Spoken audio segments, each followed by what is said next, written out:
Steve Gamache here with another Chef Knives to Go quick look product review, and what we're checking out this time is the Yamashin Awagami or Baloo number 2 Gyuto 210mm knife. So this line of knives that Mark has brought in recently have the construction is 3 layers. So you've got a hard core center cutting edge steel of Awagami or Blue Paper number 2 reactive high carbon steel. Heat treats around the 61-62 Rockwell mark for that core steel, and then on either side of that hard steel you've got a soft reactive iron cladding, and then that cladding has a kind of a blacksmith what's called a kuruuchi or KU finish on it, and then this entire blade is coated in lacquer as well. It's a food safe lacquer that will eventually wear off. Some people prefer to take the lacquer off immediately with some acetone, or you can just let it wear away naturally if you want to. So this is an all-reactive blade. There's no stainless or anything on it. The weight and dimensions will vary from knife to knife because of the way they're made. So this particular one is 158 grams or 5.6 ounces. The edge length is about 2/16, so it's a little oversized, around 8.5 inches from the tip all the way down to the back of the heel. This is called the chin right here. The overall length is about 14.4 inches.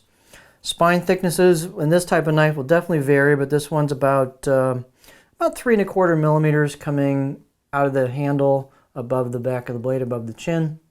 And then I measured it about 2.2 halfway down, and you can see it doesn't have a lot of taper to it, but it does taper off a little bit as you get in the last couple 3 inches.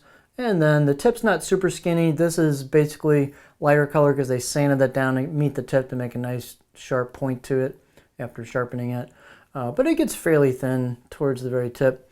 And then here's the edge profile. This particular one on the right side of the blade, as you'd be holding it, has a little bit of a flatter grind, and you can really see that here. There's a lot more of a steeper angle on the shoulder on the left side of the blade, and it kind of feels that way a little bit just moving your fingers across. But sometimes the back of the blade here, the choil, doesn't basically tell you about the grind all the way down the blade. So this one's probably not really 50-50 grind. It's a little bit more biased on the left side of the blade, being a little harder angle on it. The let's see, the blade height is about 51.8, so it's pretty generous. It's almost 52, so it's quite tall. You will see that the neck is not that wide, so there's a ton of clearance here for your fingers on the cutting board, so quite a tall blade for this size. The handle type is octagonal. It's what they call red sandalwood. It kind of almost has really a walnutty kind of look to it, but then they've got a multicolored pack of wood, which is a stabilized wood product ferrule on it. So nice fit and finish on the handle. It's got a kind of a really interesting thing with the different color combinations on the layers and the pack of wood. And this seems to have a pretty tight glue job on it. The handle circumference, I've got about 72-73 millimeters here where the two materials meet. And it kind of flows in there for a good spot for your finger on a pinch grip. Speaking of that, let's check the balance point out. And here's the balance point on this particular blade. And you'll see, at least for my hand, that is pretty darn close to a pinch grip. So that gives you a nice neutral feel. You know, it's a pretty light blade at 5.6, but it's a quite neutral feel on a pinch grip as far as weight balance goes. Here's our beauty shot on the blade. So this is a pretty cool line. This is Blue number 2 versus some of the other steels being offered by Yamashin, and you can see the look of the blade. So it's a little smoother with this lacquer coating, but it's a fairly smooth finish on the blade. You do have some rustic characteristics to it. You can kind of see some hammering and some just general, you know, hand hammered character to it. You've got some embossed kanji and a symbol here on the right side of the blade. A pretty smooth finish on it with the kuruuchi. The lacquer makes it smoother, but even as that wears off, that should be pretty smooth. You've got a sandblasted faux kasumi finish here on where the blade is ground down towards the edge, and then here's your edge steel, your center core steel, I should say, peeking out there, and then you've got a polished edge bevel, actual cutting edge. So you've got just enough kind of handcrafted character here, but it's got a little bit of refinement to it.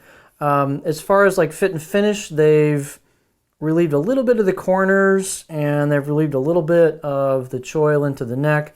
You can kind of see the file marks. It's not highly refined or polished or anything, but it is comfortable out of the box. And out of the box edge, I'm going to give it a 5 out of 10. The reason is you've got lacquer on here, so that can sometimes influence the edge sharpness, but this steel will sharpen up very, very nicely, and it will get very, very sharp. I'd say the blade is pretty stiff towards the back half and has just a little bit of give towards the front, but overall it's a fairly stiff blade. It's fairly thin at the edge. It's a nice straight blade. Let's take a look at the cutting board profile. You can see the tip, it's kind of a spear point, so it's fairly low. So this isn't going to be a huge rocker. With this particular one, I'm starting to dig it in this range here, so you're talking low rocking, but this should rock nicely. It does have a pretty decent kind of flattish area towards the back half. It's not fully flat, it does kind of flow, and you can see a little bit of a back area here towards the heel where you can kind of roll into that. But it should accommodate a pretty wide variety of techniques. It's just not going to be like a really good high rocker. But it should chop pretty well, and obviously, you know, the other kind of cuts like push-pull cuts, glide cuts, low rocking, be nice for those types of cuts. So, yeah, it's a pretty cool lineup. It's got some definite handcrafted character. It's a good value line. It's nice steel. It's blue #2, all reactive blade, but another fine offering from Chef's Knives to Go for it gives you another choice. Handles are done really well on these. So this is the Yamashin Awagami or blue #2 Gyuto 210mm knife.